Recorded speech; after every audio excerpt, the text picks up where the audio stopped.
Welcome back to the program. Joining us from Los Angeles, California, star of stage and screen, Steve-O's with us. Yeah, Steve-O! Yeah, dudes. Yeah, dudes, what's going on? I'm just regretting agreeing to this just based on the time. I want to be asleep, but here's the thing. Like, I was in St. Louis. That was actually my last stop on tour before my tour just, got shut down. Mm-hmm. And, of course, I wanted to come see you guys, but I was shooting this project, and they needed me really badly for whatever. Normally I fly in the day before my first show, but that wasn't possible. I had to fly in the day of my show, which made it impossible for me to come see you guys. Yeah, we were disappointed. Is it a movie you're shooting? Yeah. So I landed in St. Louis, and I'm just like feeling badly about it, and so I pull out my phone, and right at the baggage carousel, I text Moon. I'm like, yo, Moon, I just landed in St. Louis. I'm so bummed I didn't come see you guys, but I was shooting, and I had this whole thing. And, whatever, if you want to come to my show, let me know, man. I'll throw you on the list, even though it's sold out. Mm-hmm. And, very nice of you. And so I go to the hotel, and I crash out, and I'm almost asleep, and my phone starts ringing, and I look at it, it says Moon from the Rizzuto Show. Mm-hmm. And I'm like, rad. So I pick up the phone. I go, yeah, what's up, dude? And the person on the person who's calling says, oh, my God, it's really Steve-O. and Moon is not his number anymore. Oh, that's right. You changed your phone number. All these fucking people woke me up from my precious nap before I go and do a show, do 2 shows. And it was just like, oh my God. Well, did you meet up with them? No, dude. I'm so sorry. The crazy thing is, I changed my number, and whatever number I had saved for you, I thought you changed yours because I texted you a few times. I was like, I guess he's not going to text me back. I'm texting some other guy thinking that it's you this whole time. Until yesterday. I'm sorry, dude. Then there it is. My number never changed, and I absolutely would respond to your text. Well, maybe he doesn't have your new number, and now it's a random person texting because he doesn't know your number. Right, but now I don't want to talk bad about these people because they ended up. I guess they were like, hey, can you do like a video shout out or I was like, this story. I said, this story is so funny. Of course I will. And so I made friends with Moon's old phone numbers. Do they know they have Moon's? Did they know they had Moon's old phone? They did, and they're actually pretty happy about it. That's great. My phone's blowing up right now, and I gotta believe it's Moon's old number being like, "Oh my God, I can't believe it." No, that's me. That's me. I'm texting you right now. Sure it is. And again, this is going back to the people who have Moon's old number. I don't want them to feel badly. I actually just got such a kick out of it. Well, who would have thought? I thought they park those numbers. If you get rid of your phone number, they'll at least park it for a little while, not just give it away right away. Well, evidently not.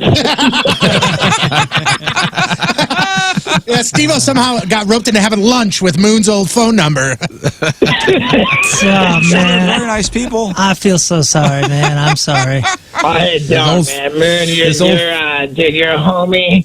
You guys are all the best. And, yeah, man, I wish I would have made it by, but at least we get to do this and have a good laugh. Quick question. What was it that Patrick was wanting me to record something. I forget what it was, and I was like, "Oh, let's just do the show." No, we were all looking for memorials for Rizz's fish, who my fish, unfortunately Gary. passed away last Friday. Yeah. Tragic accident. Gary, it's the corona got him. We didn't want to have can't be to tell you 100% this way. sure.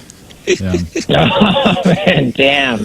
How are you holding for what up? It's worth, float in peace. He died in his castle. Like, he was in his castle. I went to clean the tank, and I was like, Gary, in peace. Gary, Yeah. and then he just kind of plopped out of the castle, and that was it. The kids were devastated for 10 minutes. How are you spending your time, in quarantine and staying at home? What are you doing? I'm just making videos, and I started doing podcasts, which is kind of cool. Today I'm recording a podcast with Wee Man. Oh, wow. Maybe even Demi Lovato. Whoa! That's a name. Wow, nice. Yeah, it's pretty cool, man. Like I did, I've done 4 of them so far, and it's like already working pretty well. Well, your Ronda Rousey interview from last week really got people talking. Wow. Yeah, hello. that really got people talking. Every time they mentioned Ronda Rousey, they said they were on your podcast, which, they're like, hell yeah, I'll take any publicity I can get. I know, and it was so crazy. I reached out to Ronda, and I was like, hey, I saw these articles came out, and I really, I really hope they don't bum you out.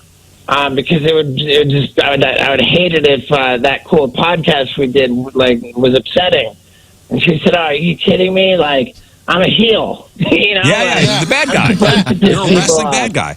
Well, I'm sure it was just you two talking, and she's loose, and you guys are having a great conversation. She offhandedly says something about not enjoying really her time in wrestling, and the ungrateful effing fans is what she said.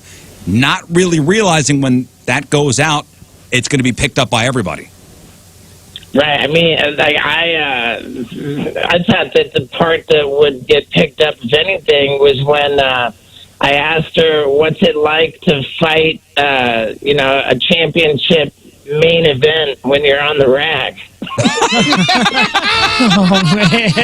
Nobody I picked didn't that say up. on the rack. I said, "What if your big fight lands during the week you have your period?" And Those are classic. it was a really fascinating answer. She said, it's just the weight cut is harder. Wow, because you're kind of bloated and your titties are bigger. It's tougher to make weight. Well, and it's funny. So you're trying to get like a joke answer out of it, and you think it's a joke question. To her, that's probably a serious thing. Like, oh man, I got to time this out right. I'm on the cycle, and it affects Right, weight. for sure. And I got my joke out of it anyway, because I said, I know if for my girl, if the fight landed a few days before her period started, she would have a huge advantage. I think since the last time we saw you, I know I was watching videos of you on YouTube, and you found that rescue dog in where was it? Was it Peru or what? It's in Peru, yeah. In Peru. And the story of you getting the rescue dog back to the States. I don't know if you guys have seen it or not. Oh, yeah. Oh, yeah. It ended up being the most viewed video I have ever put online, which, given my line of work, is so absolutely mortifying. But it's a great story if you haven't seen it. I mean, it basically this stray dog, and you were in Peru, hanging out, doing your thing, and this dog would just follow you around. Yeah, it was awesome, man. The dog's in bed right now, where I will be shortly. Well, what did you do last night? Everybody's supposed to be staying home. What did you do last night where you're up all night and you're tired now?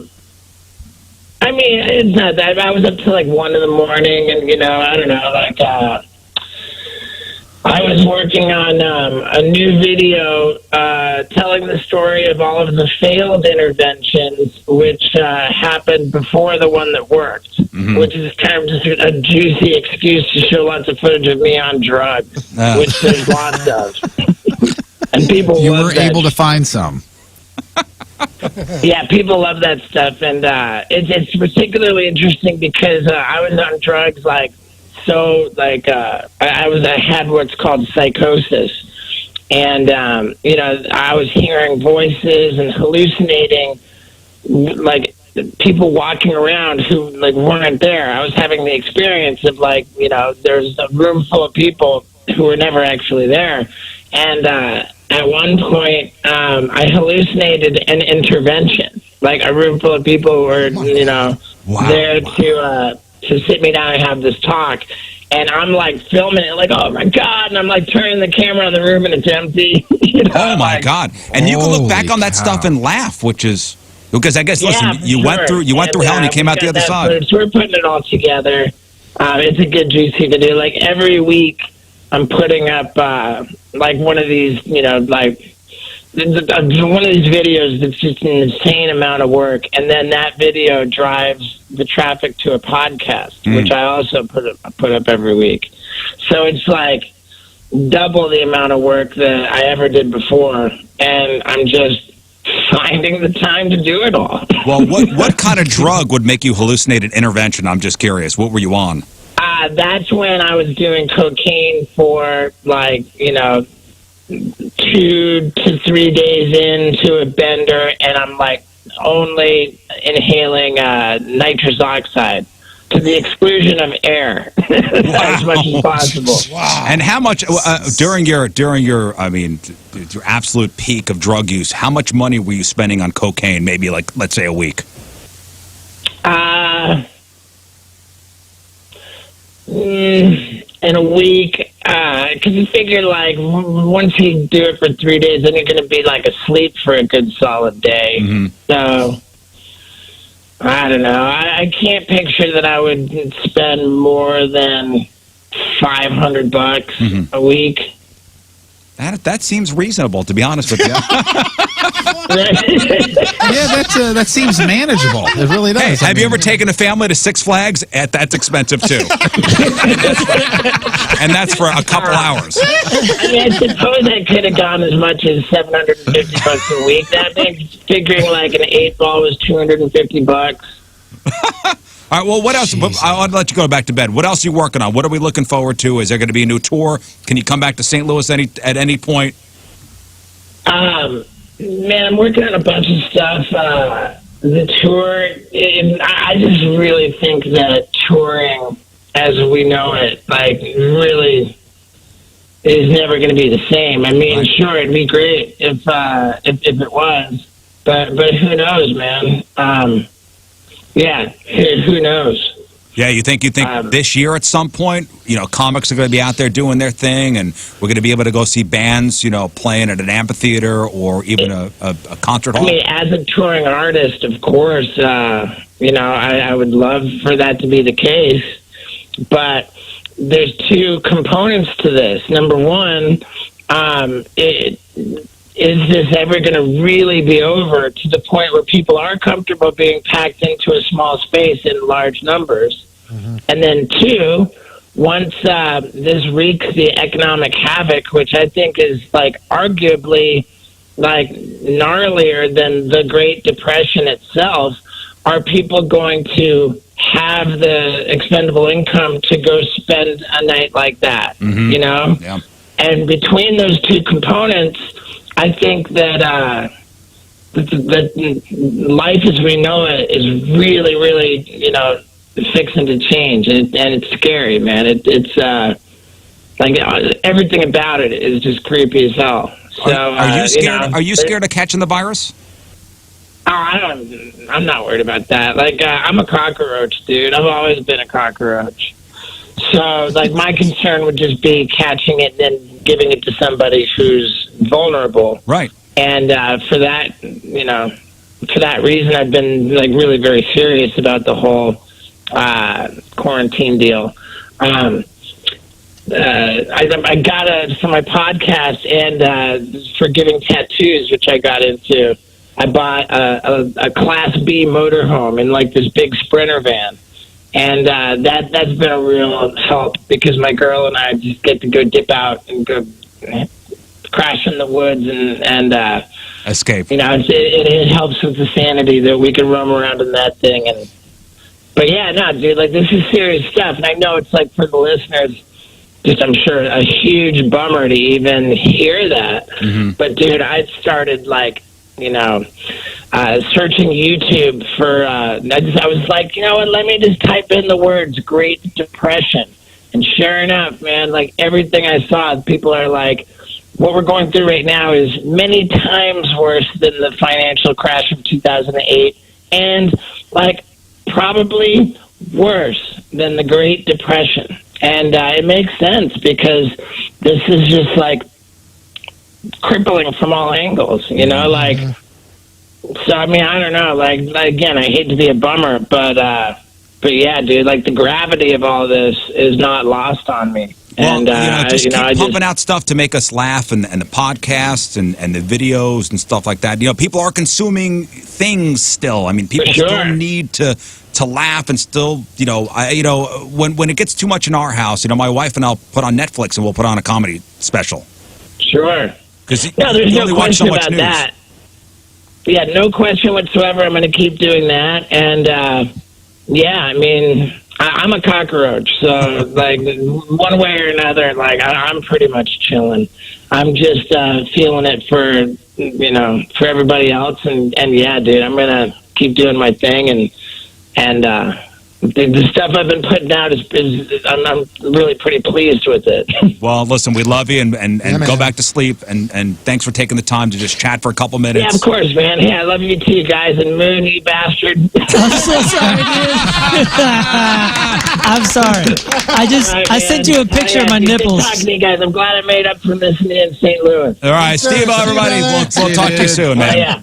I love that guy. That's Steve-O, star of stage and screen and all that stuff, and podcaster now, and video maker. The fact that he could joke around about putting together a montage of him just messed up on drugs and put it out there and smile about it is amazing. That guy has seen hell. If you've seen some of the old footage of him, I know when like Bam Margera and Johnny Knoxville actually had an intervention for him. Oh yeah, I mean that is dark stuff. I think it's an MTV True Life maybe where they go into it, and I mean like there's a point where he's just punching holes in his walls in his apartment, surrounded by nitrous oxide, by those canisters. Yeah. Oh, stark. I mean, stark. And the fact that, and we always talk about how cool of a dude the dude is and down to earth. The fact that he gets woke up in the middle of the night by a wrong number phone call and then decides to be friends with him and make a video is crazy. It talks about how good of a dude he is. He's got Moon's old phone number. He's been friends with whoever has the number now.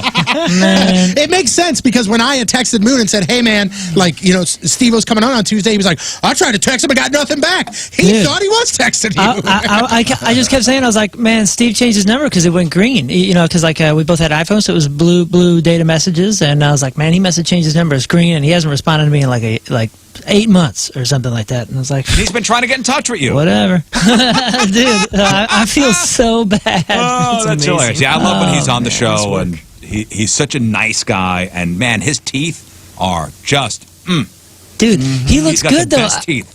There's a whole bunch of like memes about like ageless people going around, and Steve-O's one of them. The dude looks younger than he did 15 years ago. He looks what's so clean good. living now? Yeah, clean living, clean eating. Clean living now. And the fact that he came on to our Skype, and if you're watching the webcams, you'd see him on Skype with no shirt on. And during the break, I'm like, fellas, I guess you got to take your shirts off too. Yeah, their nips out right now. Yeah, Jeff Burton, no shirt, and Moon, no shirt. You are welcome. All right, we'll take one final break. We'll come back and wrap her up.